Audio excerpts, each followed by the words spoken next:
पिछले वीडियो में हमने नाट्य शास्त्र के प्रथम अध्याय के बारे में जाना था। आगे बढ़ते हुए हम इसके द्वितीय अध्याय रंगमंडप के बारे में जानेंगे। मुनियों ने भरत मुनि से जब नाट्य यज्ञ और उसके आयोजन के बारे में पूछा तो सबसे पहले उन्होंने नाट्य मंडप के महत्व के बारे में बताया।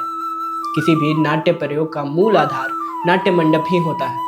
विश्वकर्मा ने नाट्य मंडप के 3 प्रकार बताए हैं, विकृष्ट, चतुरस और त्रयस, और इसे 3 श्रेणियों में बांटा गया है, ज्येष्ठ, मध्यम और अवर। ज्येष्ठ नाट्य मंडप 108 हस्त का होता है और ये देवों के लिए होता है। मध्यम नाट्य मंडप 64 हस्त का होता है और ये राजाओं के लिए होता है। अवर नाट्य मंडप 32 हस्त का होता है और ये सामान्य पात्रों के लिए होता है। भरत मुनि कहते हैं कि मध्यम नाट्य मंडप सबसे अच्छा होता है क्योंकि उसमें पाठ और गीत स्पष्ट सुनाई देता है। नाट्य मंडप का निर्माण भूमि की सफाई, नाप और विभाजन से किया जाता है। भूमि सम, स्थिर और शुभ नक्षत्र में नापी जानी चाहिए।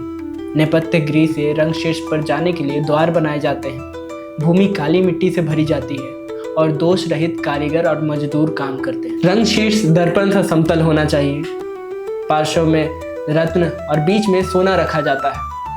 लकड़ी के शिल्प, व्याल, शलंभजिकाएं, जालियां और वेदिकाएं अलंकरण हेतु बनाई जाती है। स्तंभों की स्थापना शुभ मुहूर्त और शुभ नक्षत्र में की जाती है। 4 स्तंभ ब्राह्मण, क्षत्रिय, वैश्य और शूद्र क्रमशः सफेद, लाल, पीले और नीले रंग की वस्तुओं के साथ लगाए जाते हैं। स्तंभों के नीचे धातु और अन्न रखा जाता है। स्तंभों को हिलाना और टेढ़ा होने से बचाना जरूरी है। स्थापना के समय शंख और मृदंग बजाए जाते हैं, मंत्रों का उच्चारण होता है और दान किए जाते हैं। इसके बाद भित्ति, द्वार, रंगपीठ, मतवारणी और वेदिका का निर्माण किया जाता है। रंगपीठ विकृष्ट में ऊंचा, चतुरस में चौकर और त्रयस में त्रिकोण आकार का बनाया जाता है। दर्शकों के बैठने के लिए सीढ़ी नुमा आसन बनाए जाते हैं। चित्रकला में स्त्री, पुरुष और भोग विलास के चित्र बनाए जाते हैं। भरत मुनि बताते हैं कि नाट्य मंडप का निर्माण